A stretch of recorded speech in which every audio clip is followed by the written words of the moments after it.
Gordon. I'm Dental Director of Riverdeilo Healthcare, which is a corporate group of practices largely operating in the North Yorkshire and North East.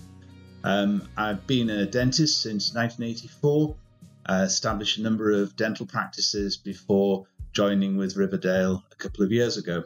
Been always committed to developing high quality surgeries, equipping them well, and as air conditioning became available, that was something that we looked at very early on as something that would make life a lot easier for our clinicians.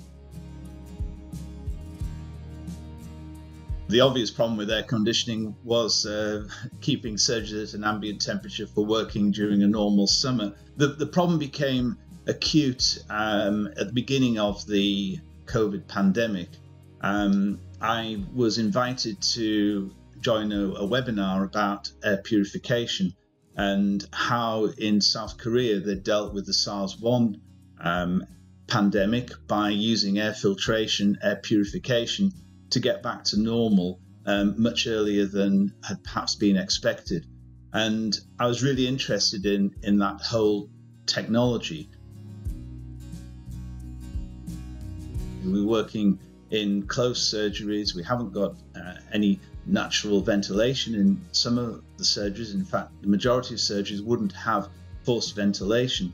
At one time, there was advice coming from Public Health England that you couldn't use the air conditioning in the surgery, which, on top of wearing gowns and additional masks and visors, was actually making operating even more uncomfortable. So being able to ensure we could use the air conditioning and reduce the fallow time were two really key points from our perspective. I think I first met Craig Brook from Sub-Zero about 20 years ago. He installed the first units in one of our surgeries. We just realized what a difference it made. Craig has always been very cooperative, worked with our different building contractors, and always come up with a solution, kept us on top of the technology that was available, which is through him that Panasonic was introduced. It seemed to me to be logical to have an air conditioning system that was designed with some air filtration, air purification built into it, so that there was little doubt as to whether it could be used as part of the air cleaning and the air filtration that we were trying to achieve. Patients, I find, are very aware of the requirement for ventilation, and there's a high degree of trust placed by patients coming into the practice that, against the backdrop of severe warnings about ventilation and about the virus, patients coming into the surgery are looking for reassurance, and every little thing that we can do helps.